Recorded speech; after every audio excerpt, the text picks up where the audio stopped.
I had three wow moments watching the presentation. Certainly the new features on the watch, the electrocardiogram. I mean, that was a wow moment for me. The new camera features on the X phones, those were particularly the depth of field. That demonstration was a wow moment for photographers.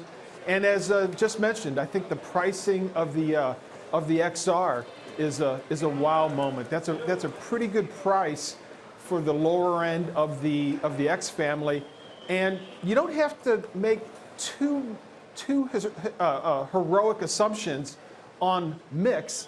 If you assume 65–70% of future iPhones over the next year are going to be some variant of the X model, you can get average selling prices close to $800. And so I think for analysts, the takeaway is ASPs are going up, and that probably gets us close to $15 per share in earnings in fiscal 2019. Certainly $15 by calendar year end 2019.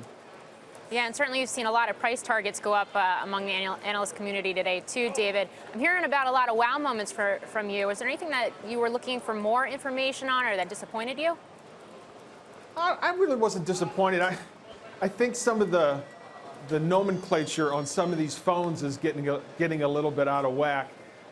It would be nice if Apple could take a page out of what Detroit has been doing for years and have, the Chevrolet, Pontiac, Buick, Oldsmobile, Cadillac, instead of all this kind of alphanumeric or, it's going to get to a point, are we going to be talking about the iPhone 17, 18, and XX, 8–9 years from now? Other than that, I thought it was a tour de force, and I think it's going to keep the ecosystem very sticky. And Tim Cook is very proud talking about that 98% satisfaction rate among iPhone users. That's key, and he brought it right up at the very beginning of the presentation, and as he should.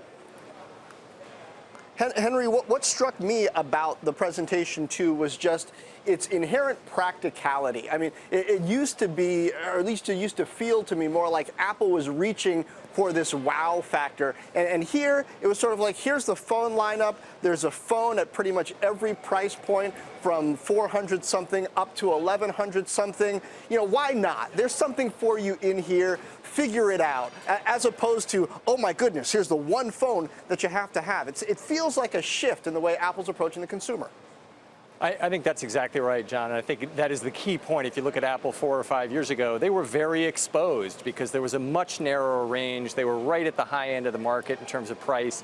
In the hardware market, historically, it is extremely difficult to maintain ASPs on hardware products. And so a lot of us thought, over time, you're going to really see pressure downward. And they have addressed that by coming up with, as you said, this great range of products where they're serving almost all of the middle to upper end of the market. And the only place that they're not serving is at the really low end. Eventually, do they want to be there for the ecosystem and the services revenue? Maybe they want to continue to extend downward. But right now, this portfolio at all these different price points is working incredibly well. So I think they've done a great job there.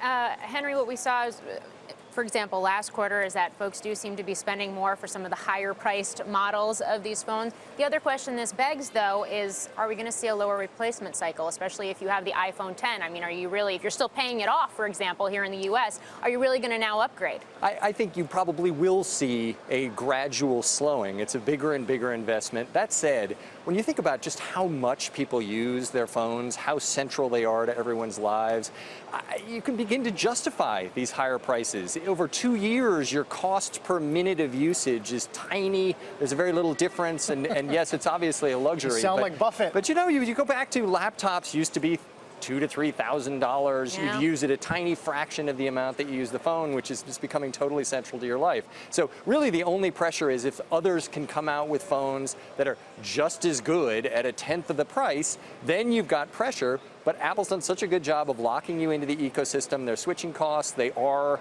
still drawing people from Android. So I think they're in a pretty good position there. One last thing, John, I got to ask, the way Tim Cook played some of the tech press with a tweet that appeared to have been a mistaken DM, then deleted, and then tied right into the opening video. That was classic.